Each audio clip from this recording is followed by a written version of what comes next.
Hi, my name is Matthew Walker, Hello, my name is Ellis Wester. and today we have a real estate investor to discuss with us her experience in the real estate market. Please introduce yourself, Ms. Walker. Hi, my name is Kelly Walker, and as Matthew mentioned, I am a real estate investor, primarily investing in residential and couple of small commercials. The first question that we have for you, Ms. Walker, is about what some of the tax benefits are when investing in the real estate market. Sale of real estate is generally taxed at the long-term tax rate or capital gains tax rate, depending on where you are, as opposed to just a regular income tax. Mm-hmm. And there are a lot of um, opportunities in the tax code if you sell one property and you do a like for like transfer. So you sell one property and buy a similar property with the proceeds from property number one. Sometimes there are opportunities to not have to pay taxes on that gain. So if I sell one property and I make $100, but I use that $100 investing in another property within the same tax year, then I wouldn't have to pay taxes on that $100. But with any sort of tax incentive, it's a case by case circumstance, and you'd have to make sure that you studied it or talk to a tax professional. But there are a number of opportunities for tax benefits. Got you. And that's very interesting, Ms. Walker. Another question that I would have is when a loan is at its peak, how can one identify the perfect market for the attained loan, for the attained said loan? So when you say loan is at its peak, what does that mean for you? Uh, what I mean is like when the market for the house is at a good point and you go to the bank for a loan hmm and it's at its peak, that's what I mean. Well, there are a couple of things to consider when you're investing in real estate. So it's like you talked about the house, obviously location, location, location. So there's neighborhood. There is, is this a good time to buy? You don't want to buy at the top of the market if you don't have to. From a price of the house perspective. And so you're looking at that, but then you're also from a loan perspective, you're looking at what the interest rates are. So interest rates right now are relatively low. And if you hear what the feds are doing with interest rates, they have gone down pretty well. And so you can get um, loans right now for less than 5%, annually, percentage rate. Now, a lot of that depends on your credit rating. But so it's a combination of pricing in the house. You could get a house at a great price, but if your loan is at 17%, right, Yeah, then maybe that's not a good deal. So you have to look at them in concert with one another. So I'm not sure if I answered your question, but that's based on what you said, that's you have to look at things not just as one piece at a time. You have to look at how they're working together. You might be willing to pay a little bit more for the house because of the appraisal of that house, because you'll be able to get a loan at a really low rate. Or if your credit is not great or the rate is a little bit higher, then you want to make sure that the price you're paying for the house is lower, not at the top of the market. definitely, definitely. And yes, you did answer my question, so thank you, Ms. Walker. Absolutely. Um, so next question. Why would someone be interested in investing in the real estate market? Over time, real estate, quite frankly, not unlike the stock market, but real estate in particular, tends to do very well, and you can make some substantial ROI, which is return on your investment, with real estate.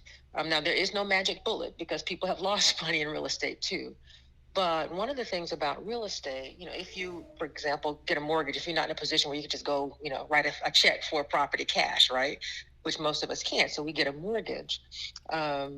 Taking into consideration the things I mentioned in the last question, you get that. And then you basically, with real estate, you've got somebody else paying for your investment, right? Mm-hmm. So you buy a house, and let's say with your mortgage and your taxes and your insurance, your monthly expenditures on this house, or say $500, will make it easy, okay? Mm-hmm. And then you go and you charge somebody rent of $850, right? So what's happening is you've got $350 in theory. There's some other nuances, but you got $350 positive cash flow Mm-hmm. because that 500 is going to pay all your bills, your mortgage, your taxes, and your insurance, and you've got positive cash flow from that. That's a pretty good deal. You go borrow some money, somebody else is paying off your loan and giving you a little cash to boot, right? So that's a real benefit of real estate investing. Now there are all sorts of things. You usually have of that 850 we talked about, 500 to pay your expenses. People typically will save 10 to 15% of that for maintenance, for other things that will come up with the house, right? But the bottom line is you can have somebody else OPP, right? You're doing with other people's money. OPM, you know what I'm saying? So I shouldn't say OPP, huh? With other people's money, you're using that other people's money to help pay for something that is an asset for you. And then when you go to sell that asset, you pay off the mortgage. Hopefully you've bought a house in an area where the underlying property value is increasing. So you bought it at $100,000. Your renters have been paying your mortgage. Hopefully you can sell it at 120, right?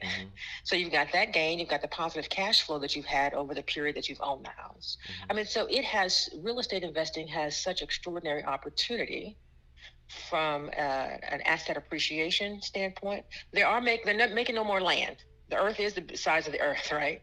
And so when you have real estate on a piece of property, that's a unique asset.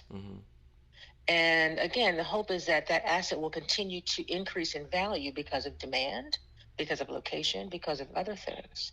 So if you get somebody else to pay for your mortgage and to also pay you while your asset is appreciating, that's a pretty good deal. So another question that I have is, from an investor's perspective, is a decrease in credit score worth the risk of making an investment if the profit margin of the said investment yields a substantial return? And to that question, I must add, how can you ensure that you maintain substantial credit? Okay, so I am a stickler about trying to have the best credit score that you can. So you may ask somebody else and they have a different answer for sure, but I do not think that a decrease in your credit score is worth the marginal increase in your return on your investment that you could get. Okay. And I say that because a decrease in the credit score, that sticks. It's hard once the credit score goes down. Of course, that you can get it to go back up, but it takes years, literally. And what happens, particularly if you're going to be a serial investor, then that means your cost of credit is more. Okay. So if I have a good credit score, say I've got a credit score of 740, okay, and you got a credit score of 500. Okay. We can both go for the same loan. We can have the same amount of cash to pay down. We could be trying to buy a house in the same neighborhood. My interest rate is going to be lower than yours. So you're paying for that over time, right? And it takes a long time to get a credit score back up. And all of these ads about, repairing your credit score and all of that. There is no shortcut to repairing a credit score. There just really isn't. You can consolidate loans, you can do a whole host of things, but ultimately it takes time of paying bills on time, not having too much money borrowed based on the amount of income that you have. And so there are a whole host of things, that go into the credit score. But I do not believe that doing something that's going to negatively impact your credit score just to help you get into an investment today, I personally don't believe that that's a good idea if you want to be a long-term investor. Exactly. Got you. Thank you. So my next question is, how did you personally get introduced to the real estate investing industry? I had been hearing about it for a long time, but I was scared. Right. I had I got a decent salary where I work, and I thought, well, this is fine. This is great. And I've got some things through a 401k, and I've got some, things like that. But then I thought, okay, well, I've got a little extra cash here, and I got a pretty good credit score. And I keep hearing these people talk about this real estate investment. So I started doing some research on it. And quite frankly, I also wanted to be in a position to provide a very nice, decent home to people who otherwise might not be able to afford it. So it also has a social thing for me. So I went and bought a single family home, a 3-bedroom, 2-bathroom house, and went through the whole process of trying to do this. And I ended up renting it to a family who, it was sort of questionable. Their credit wasn't great. So they were the kinds of things that they were typically able to rent were much less nice than what I had. But I spent some time with them. I talked with them. And they were so grateful that I, in their words, gave them a chance.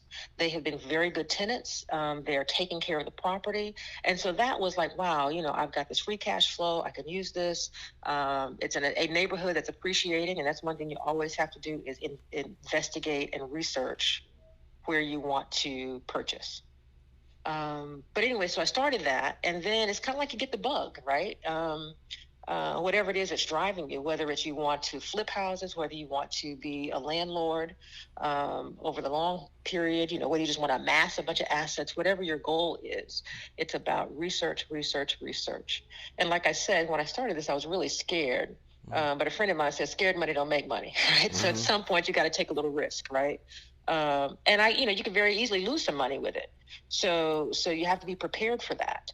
But once you start it and you stay disciplined about the research that you do and not just jumping at the first thing that comes along that looks good, make sure you test it, you talk to people, you get other people's advice around it, then it can be a really good thing. But it really was just trying to figure out, since I was fortunate enough to have a little extra cash, what could I do with that, and how can I do with increase my net worth by owning these assets, but then also be helpful to other people. That's very interesting, Ms. Walker. So the next question that we have is, what causes the housing market to fluctuate, and when is it a good time to invest? Some people say a good time to invest is actually when you're kind of in a down market, when demand is low, because prices tend to go down. It's a straight, I mean, you guys are in economics, right? So it's a supply and demand thing in most cases. Now, there are some places where the market just constantly goes up. So if you go in, what's deemed a high-end neighborhood in New York City, right? The prices are constantly going up. But you want to think about the economic cycles, right? And it's hard because you got to figure out what your own personal circumstance is. But if you can weather an economic storm, like a downturn, and prices go down, as you guys have seen, a house can be $100,000 one year, it could be 120 the next year, or it could be 75, right? But one of the things you want to do is try not to buy at the top of the market when everybody's looking for houses, right? And that's even when during the year you want to buy. Because, for example, a lot of people put their houses for sale in the spring. They spruce it up. There's a big housing. So a lot of times those prices will go up because a lot of people are looking. A lot of people are selling. So you want to almost go counter-cyclically, remembering that this is a long-term play. So, and so there may be a time where you buy a house and say it's $100,000 house, and then next year houses in that area are down to $70,000 or $80,000. Is that the time to sell? Well, you have to decide. You look at that area and you say, okay, is the whole area going down because people aren't taking care of the properties, because they're putting a highway through here or whatever? Or is this just a sign of a short-term economic downturn, right? Part of the research can also be in the city where you're thinking about investing. Figure out what the city planners are thinking. Are they going to be building a shopping mall? Are they going to be building something else that's in close proximity? Are they going to be building a metro station, right? That's in close proximity to where you want to potentially invest. And those are the kinds of things they can also tell you, hey, I'll buy now because in 3.5 years, they're going to be building a metro center. And to be able to market my house since it's close to the public transportation, right? That's going to make my property value go up. So that goes back to the research around the investing. So, like anything else, there's no, I can't tell you there's a perfect time to buy and all this. There's just a lot of factors that you need to consider. And then the other thing is, as with any kind of investing, whether it's the stock market or whether it's real estate, you've got to know your own risk tolerance. Exactly. Right? So are you going to panic every time you look at something and you feel like the neighborhood's going down? No, you don't panic. You pay attention, but you don't panic. If you are going to panic, then maybe this kind of investment, is not for you, right? You have to decide. But you have to have a steadiness about you and a focus about you that doesn't get caught up in, ooh, it went up, 2%. So let me go sell the house, right? You can't do that either. You really have to be thoughtful about investing particularly if you want to invest and hold. It's a little bit different if you're a person who wants to invest and flip. And that's a different investment model.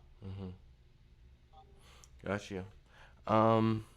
One of my last few questions is, why do you think that investment is so vital for the Black community and real estate investment in the future? Um, Thank you so much for that question. Long-term wealth, it has been shown over eons that long-term wealth is in asset ownership, assets that appreciate. Okay. So I can go and buy 10 cars, 10 Porsches, nice cars. When I drive them off the lot, by definition, their value has gone down. Not a good investment. Okay. So, one, you need to think about investments that are going to grow, particularly for the Black community. However, we need to think about building generational wealth, because if every generation has to start over, you never gain anything. The whole point is you want to be able to gain from those who came before you. Honor and acknowledge what they've been able to do for you, learn from that, and build on that, right? Because true wealth is not about a job. Jobs are very good. Good job is very good because it provides you some opportunities and options. But I have a good job. And no matter how good I am at my job, I can't bequeath or will my job to my children, right? Real estate, I can. So it's also thinking about those things that you can leave the next generation, educating that next generation about the value of wealth. When there's wealth, that is where true power is with wealth, because you maximize your options when you have wealth. You don't have to sell your soul. You don't have to sell out your people. You don't have to do any of that when you have got true wealth. And there are only a couple of ways really to have and build true wealth, lasting wealth in our society. And one of those, I do believe, is by the accumulation of real estate. Got you. Thank you. It was very powerful. Yeah. Do you have another one that you want to ask? Oh yeah. To touch up on what you said earlier about how Black people need to invest in real estate, how it causes generational wealth. One problem that we do have in Atlanta is the red line district, and that can be pretty hard for investors to invest in real estate. So what I wanted to ask you is red line district justifiable, and how can we improve districts that charge a higher rate for people who want to invest in that market? I mean, that unfortunately, we live in a society where there's also, whether it's, on the political cycle, whether it's gerrymandering of, the voting blocks, or whether it's a red line district in real estate. Unfortunately, we live in a society that makes it difficult sometimes for us. The things that we have to do is, and this is not going to necessarily be the answer that you want to hear, but what I believe is that we have to learn how to work together first and foremost. Too many of us get enamored with being the onlyest one doing something, okay? So we have to be willing to work together and pool our resources together and start to get into places, whether it's find other investors. So if you don't have the credit to do something in a particular area, right, find someone who's willing to invest with you and help do that. Or you take those areas that are not doing well, even around the AUC, right? Take some. There's a ton of property around there, and people say, "Oh, that's crack houses. Oh, that's this or that's that." But if somebody is not willing to in a position to take a risk in a particular area, or try to buck the system in a positive way, the change will never happen, right? But again, that has to be a long-term play. Okay. Does that answer your question? It does. It does. It answers it and more. What would to end the interview, I just want to ask one last question. Sure. What would your advice to young Black men who are enthusiastic about real estate investing, what would your advice to them be? I would have two and a half or three. I was going to say two, but so maybe three pieces of advice. The first thing is a piece of advice I'd give, whether it's about real estate investing or anything else. Read and research. There used to be an old adage that said, well, if you want to hide something from a Black person, just put it in a book, because Black folk ain't going to read. Okay. So we have to make sure that we are knowledgeable, because we get bamboozled so often because we don't understand the rules. And does it take time? Absolutely. But anything worth having is worth working for. So the first thing is read and understand and research and do what you're doing now. Talk to people who are doing it, right? I've done some things well. I've made some mistakes, right? So that's critically important. Number one. Number two, believe in each other and be willing to work together. Because you guys are in school, so I presume that most of you guys don't have 800 credit scores and a bunch of money laying around to go pay for a piece of property.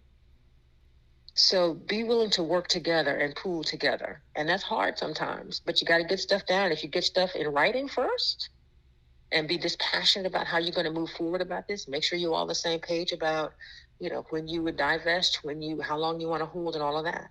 Working together is powerful. And then number three, know thyself and be patient. Because we often want to make a quick buck, right?